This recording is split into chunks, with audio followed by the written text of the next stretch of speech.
ça aide toujours. Là, des belles critiques comme ça amène beaucoup de gens, beaucoup de nouvelles clientèles. Puis oui, c'est beaucoup de bouche à oreille. Ouais, tu viens de nommer le nom de l'émission. Oui, sans le vouloir. Sans le vouloir, t'es la première personne à le faire.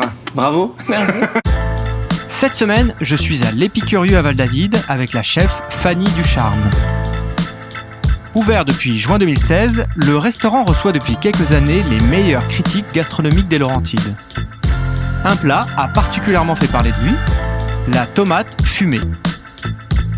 Comment Fanny a réussi avec une simple tomate à s'attirer autant les foules? Eh bien, je suis allé lui demander. Bienvenue dans Bouche à Oreille.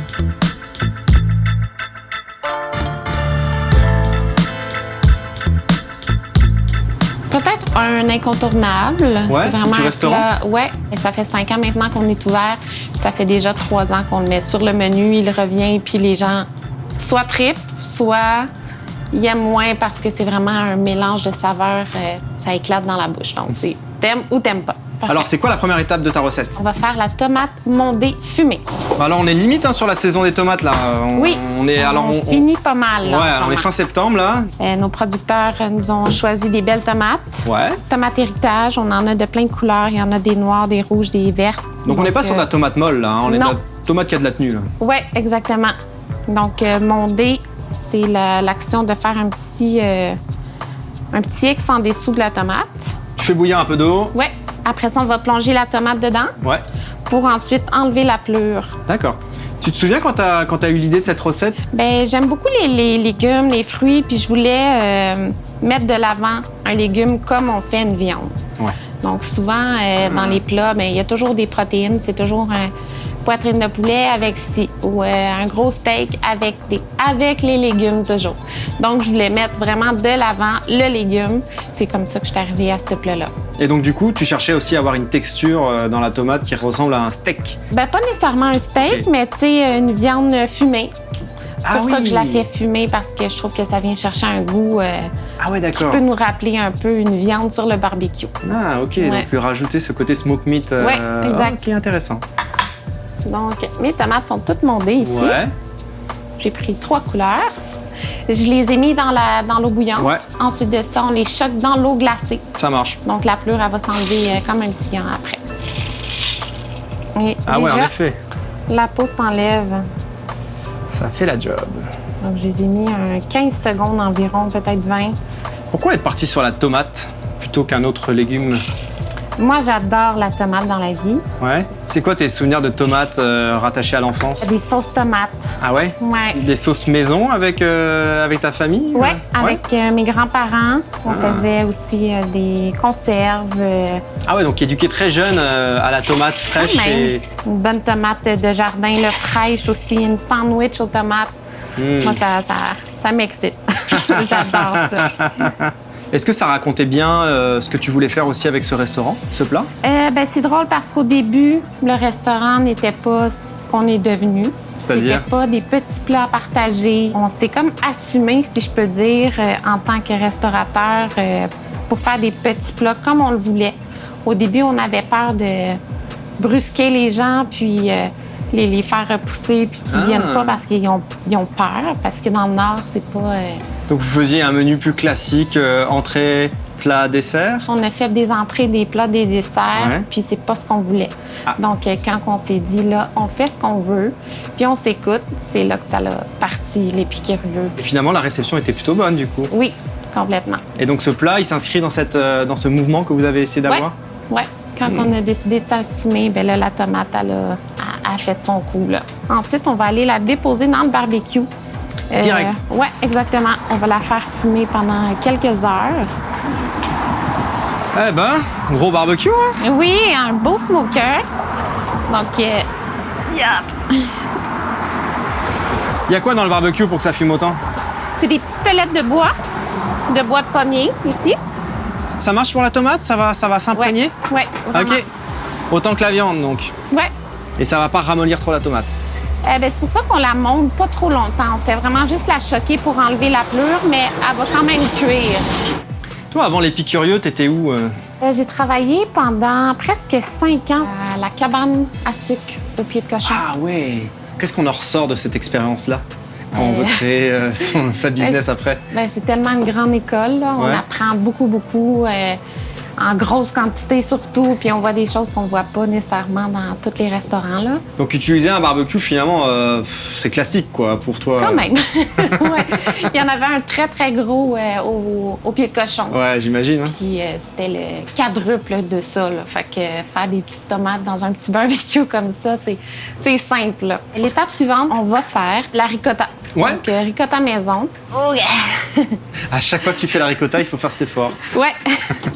Donc, j'ai pris 2 litres de lait Ouais.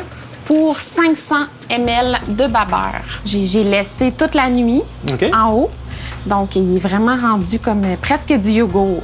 Vraiment. Puis, ensuite de ça, on va mettre l'autre quantité, 2 litres de lait encore, pour un autre 500 ml de babeur OK. qu'on va faire bouillir. Tu te souviens de la réaction des clients la première fois qu'ils ont goûté ce plat-là? Oui, il y en a beaucoup qui ont tripé, qui Ouais. ne comprenaient pas les goûts, les mélanges. J'aime ça que les gens me disent « Ah, mon Dieu, j'aurais pas pensé ça à la maison. C'est quoi les bons mots que tu as reçus par rapport à cette recette-là qui t'ont fait particulièrement plaisir et dont tu te souviens? » Bien, on a eu un bel article dans la Gazette sur ce plat-là que Ouais. la personne avait tripé. Elle comprenait pas, c'était un mélange de saveurs, comme j'ai dit, puis que c'était juste trop bon. C'était qui ça? Leslie Chesterman. Oh, ça t'a fait si je plaisir? le dis bien. Ça m'a fait tellement plaisir. là. Ouais. C'est fou recevoir une belle critique comme ça. Là. Mhm. Donc, la ricotta est prête. Yeah, on y va! Si on a un thermomètre à la maison, c'est à 180 Fahrenheit. Et alors là, Sinon- on est à combien? On était pas mal à 180. Voilà. Voilà, faut pas plus, faut pas On plus. est là. Donc, on va faire égoutter la ricotta. Ouais. J'ai pris un chinois. On Ouais. prend un Camrou, un gros contenant à la maison, comme on veut. Puis, on met un petit linge. Putain, c'est vachement rapide la ricotta. J'aurais pensé que c'était pendant des heures et tout. Là. Quand même, c'est juste le temps de repos toute la nuit qu'il faut penser avant. Oui, Mais c'est ça. sinon, Hein, avant. sinon la sur le fermentation. coup, c'est vraiment très rapide. Cool. Là, ça se peut que je fasse des dégâts, par contre. Bah oui, mais attends, on est en cuisine là-haut. Ah oui.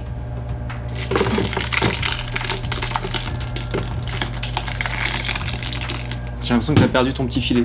Ouais, un petit peu. Va falloir aller à la pêche du filet. quoi. Ouais, Fait que là, qu'est-ce qu'on essaie de faire? C'est de garder le bon en fait. C'est Ouais. retirer tout ce qui est liquide. ouais, exactement. Le petit lait. Puis, habituellement, on peut le laisser goûter un genre de 30 minutes sans y toucher. Mais Ah bah oui, hein. je triche un peu, je l'aide Ouais. un petit peu. Ça commence à ressembler à quelque chose d'intéressant, hein. C'est vraiment plus solide. Mais on l'aime encore plus stiff que ça. Parce que j'aime ça l'assaisonner avec ben de la crème. C'est quoi ton ambition pour le futur avec l'Épicurieux? J'aimerais qu'on s'améliore parce qu'on n'est jamais parfait. Je vais essayer de travailler encore plus les produits de saison, trouver plus de producteurs locaux. Mais je veux pas grossir l'Épicurieux. Je veux qu'on reste comme ça, intime, chaleureux. Et qu'est-ce que tu souhaites pour la région des Laurentides? Il y a beaucoup de gens qui ont emménagé dans les Laurentides récemment à Oui, cause vraiment. de la grosse situation. Tu l'as qu'on ressenti, vit. toi? Oui, quand même. On a C'est beaucoup... bon pour toi finalement parce que c'est des gens Ouais. de la ville qui sortent de la ville. Exactement. Qui vont chercher des chalets dans les Laurentides, puis qui vont se gâter au restaurant. Ça, c'est le fun pour les restaurants. Y a-t-il des anecdotes autour de ce plat-là que tu ne nous as pas encore racontées? Souvent, il y a des recettes qu'on va faire, puis les gens vont triper, puis vont revenir pour ce plat-là. Moi, je suis du genre à changer le plat parce que je veux pas que les gens viennent juste pour un plat. Ah, Moi, je ok. veux qu'ils viennent déguster, puis je veux que ça soit tout le temps une surprise à chaque fois. Mais ce plat-là, même moi, je me suis surprise à le ramener pendant... ça fait maintenant 3 ans. Puis c'est certain que l'été prochain, je vais le ramener. Ah zut! Parce que c'est un de mes plats préférés. Puis je trouve que c'est pas redondant comme plat parce qu'à chaque année, ça choque encore les gens. Ah, il y a encore des réactions. Ouais, Mais tu voulais pas avoir cette étiquette à Non. côté sur toi. non. Mais bon, moi, je suis tombée en amour avec ce plat-là. Donc, je me suis dit, bah, pourquoi pas. Ah ouais, mais c'est comme le groupe de rock qu'on va voir en concert, on veut qu'ils jouent les classiques. Ouais, que, ben oui. t'es un On peu aime la- les nouvelles tunes, on aime les nouvelles chansons, mais on reste toujours avec les classiques. les classiques, c'est ça. Voilà. Waouh, belle pâte, hein? Ouais, On a bien senti par le bruit le côté ferme de la ricotta. ouais. Moi, j'aime beaucoup l'assaisonner avec de l'huile d'olive. Un peu beaucoup. Un peu de crème. Crème, j'en mets un peu moins. Je préfère mettre un petit peu plus d'huile. Puis après ça, on va l'assaisonner au goût avec un peu de sel. On peut mettre du poivre. Je préfère mettre le poivre à la fin, comme ça. La ricotta reste toute belle, toute blanche. Donc voilà, 2 petites pincées et la ricotta va être prête. Magnifique. Ouais. On est rendu au montage assiette. Ouais. J'ai triché un peu. J'ai fait fumer des tomates auparavant. Donc, Attends, mais merci, hein, tu nous fais économiser un peu de temps. parce hein. que c'est quand même un bon 2-3 heures. Ouais, donc c'est là, ça. ça fait pas assez longtemps. J'en ai dans mon petit frigo ici. Ouais. Alors, ça ressemble à quoi? Ça ressemble à ça. Ils ont un peu ratatiné. Ils ont pris un petit peu de couleur aussi. Mais le goût du fumé va être là. Montage d'assiette.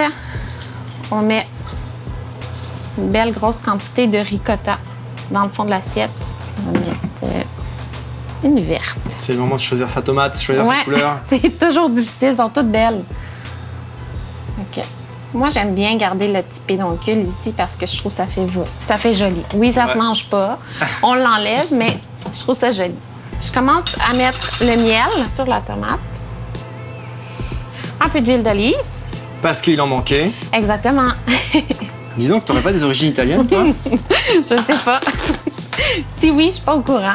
Je vais mettre le sel tout de suite pour assaisonner la tomate. Oui, on en a mis dans la ricotta, mais la tomate est simplement fumée. Donc, des arachides concassés que j'ai juste mis dans le robot.